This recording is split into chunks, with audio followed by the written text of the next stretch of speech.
Hi all, welcome back to Anju Ajay ಲಾಕ್ಸ್ ಕನ್ನಡ. ಎಲ್ಲರೂ ಹೇಗಿದ್ದೀರಾ? ಎಲ್ಲರೂ ಚೆನ್ನಾಗಿದ್ದೀರಾ ಅಂತ ಭಾವಿಸ್ತಾ ಇವತ್ತು ಸಿಂಪಲ್ಲಾಗಿ ಮೆಂತ್ಯ ಕಡುಬನ್ನ ಹೇಗೆ ಮಾಡೋದು ಅಂತ ನೋಡೋಣ. ರುಚಿ ಅಂತೂ ತುಂಬ ಚೆನ್ನಾಗಿರುತ್ತೆ, ಆರೋಗ್ಯಕ್ಕೂ ತುಂಬ ಒಳ್ಳೆಯದು. ಬನ್ನಿ ಹೇಗೆ ಮಾಡೋದು ಅಂತ ನೋಡ್ಕೊಳ್ಳೋಣ. ಇದನ್ನು ಫಸ್ಟ್ಗೆ ನಾನು ಒಂದು ಬಾಣಲೆ ತೊಗೊಂಡು ಅದಕ್ಕೆ ನೀರು ಹಾಕೋತಾ ಇದ್ದೀನಿ. ಅದು ಮೆಂತ್ಯ ಕಡುಬಿಗೆ ಬೇಕಾಗುತ್ತಲ್ವ, ಅದಕ್ಕೆ ಕಲಿಸ್ಕೋಬೇಕು ಹಿಟ್ಟನ್ನ. ಅದಕ್ಕೇ ಇದಕ್ಕೆ ನೀರು ಹಾಕ್ಕೊಂಡು ಉಪ್ಪು ಹಾಕೋತಾ ಇದ್ದೀನಿ. ಸ್ವಲ್ಪ ರುಚಿಗೆ ತಕ್ಕಷ್ಟು ನೋಡ್ಕೊಳ್ಳಿ, ನಿಮ್ಗೆ ಎಷ್ಟು ಬೇಕಾಗುತ್ತೆ ಅಷ್ಟು ಹಾಕ್ಕೊಳ್ಳಿ.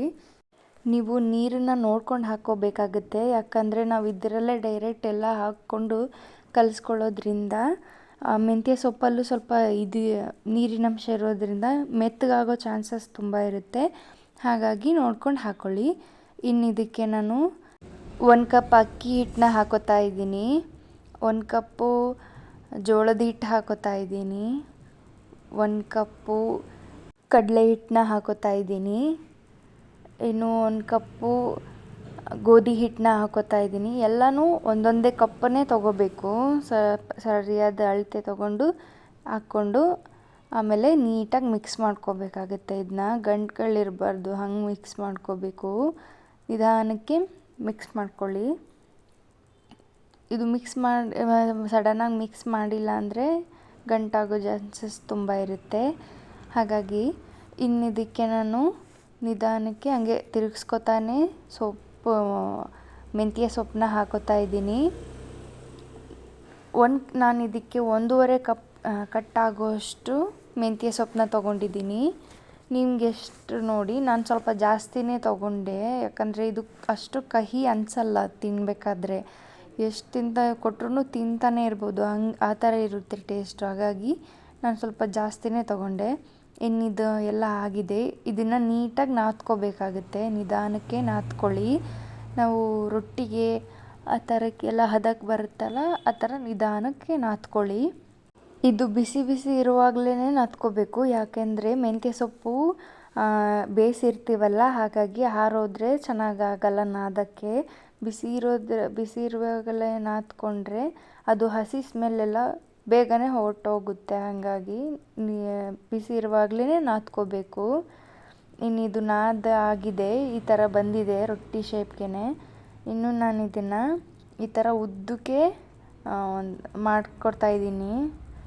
ಉದ್ದುದ್ದನಾಗಿ ಮಾಡಿಕೊಂಡು ಇಟ್ಕೋಬೇಕಾಗುತ್ತೆ. ತೀರಾ ದಪ್ಪನೂ ಇರಬಾರ್ದು, ತೀರಾ ತೆಳುಪೂ ಇರಬಾರ್ದು. ಆ ಥರ ಇದನ್ನು ನಾದ್ಕೊಂಡು ಉದ್ದ ಮಾಡ್ಕೊಂಡು ಇಟ್ಕೋಬೇಕು. ಇನ್ನು ಇದನ್ನು ಸ್ಟೀಮ್ ಮಾಡಬೇಕಾಗುತ್ತೆ. ಅದಕ್ಕೇ ನಾನು ಇಡ್ಲಿ ಪಾತ್ರೆನ ಇಟ್ಬಿಟ್ಟು ಅದ್ರ ಮೇಲ್ಗಡೆನೇ ಅದನ್ನು ಇಡ್ಲಿ ಪಾತ್ರೆಗೆ ಎಣ್ಣೆ ಸವರಿ ಏನು ನಾದ್ಕೊಂಡಿರ್ತೀವಲ್ಲ ಅದನ್ನು ನಾವು ಒಂದೊಂದಾಗಿ ಜೋಡಿಸ್ಕೋಬೇಕಾಗತ್ತೆ. ನೋಡಿ, ಏನೂ ಆಗಲ್ಲ, ತುಂಬ ಚೆನ್ನಾಗಿ ಬರುತ್ತೆ. ಅದು ಸ್ಟೀಮೆಲ್ಲ ತುಂಬ ಚೆನ್ನಾಗಿ ಬೇಯಬೇಕು, ಆವಾಗ ತುಂಬ ಚೆನ್ನಾಗಿ ಬರುತ್ತೆ. ನೀವು ಅರ್ಧಂಬರ್ಧ ಬೇಯಿದ್ರೆ ಚೆನ್ನಾಗೇ ಬರಲ್ಲ, ಒಂಥರ ಹಸಿ ಹಸಿ ಸ್ಮೆಲ್ ಥರ ಬರುತ್ತೆ. ಇದನ್ನು ಎಷ್ಟು ಚೆನ್ನಾಗಿ ಬೇಯಿಸ್ಕೋತೀವೋ ಅಷ್ಟು ಚೆನ್ನಾಗಿ ಬರುತ್ತೆ. ಇನ್ನು ಇದೆಲ್ಲ ನೀಟಾಗಿ ಬೆಂದಿದೆ. ಇದಕ್ಕೆ ಬೆಂದಾದ್ಮೇಲೆ ನಾವು ಇದನ್ನು ಆರ್ಸೋಕ್ಕಿಡಬೇಕಾಗುತ್ತೆ. ಇನ್ನು ಈ ಕಡೆ ನಾನು ಹುಳಿ ಮಾಡ್ಕೋತಾ ಇದ್ದೀನಿ. ಇದಕ್ಕೆ ಏನಿಲ್ಲ, ಅದು ಕ್ಯಾಪ್ಚರ್ ಮಾಡೋದು ಮರ್ತೋದೆ, ಹಾಗಾಗಿ ನಾನು ಇಲ್ಲೇ ಹೇಳ್ತೀನಿ, ನೀವು ನೋಡ್ಕೊಳ್ಳಿ. ಇದು ಸೇಮ್ ಚಿತ್ರಾನ್ನಕ್ಕೆ ಹೇಗೆ ಹುಳಿ ಮಾಡ್ತೀವಿ ಅದೇ ಥರನೇ. ಟೊಮೊಟೊ ಹಾಕಬಾರ್ದು, ಅಷ್ಟೇ. ಎಣ್ಣೆ, ಸಾಸಿವೆ, ಜೀರಿಗೆ, ಕರಿಬೇವಿನ ಸೊಪ್ಪು ಎಲ್ಲ ಹಾಕಿ, ಮೆಣಸಿನ್ಕಾಯಿ ಸಣ್ಣದಾಗಿ ಹೆಚ್ಕೊಂಡು, ಸ್ವಲ್ಪ ಈರುಳ್ಳಿನ ಹಚ್ಕೊಂಡು, ಅಷ್ಟೇ. ಉಪ್ಪು ಹಾಕ್ಕೊಂಡು ಮುಗೀತು. ಸ್ವಲ್ಪ ಅರಿಶಿನ ಪುಡಿ ಹಾಕಬೇಕು, ಕಲಸಿಟ್ಕೊಂಡ್ರೆ ಮುಗಿಯುತ್ತೆ. ಇನ್ನು ಇದನ್ನು ಆರಿದೆ ಅಲ್ವಾ, ಇದನ್ನು ಸಣ್ಣ ಸಣ್ಣದಾಗಿ ಹೆಚ್ಚಿಟ್ಕೋಬೇಕಾಗುತ್ತೆ. ನೋಡಿ, ಈ ಥರ ಹೆಚ್ಚಿಟ್ಕೋಬೇಕು.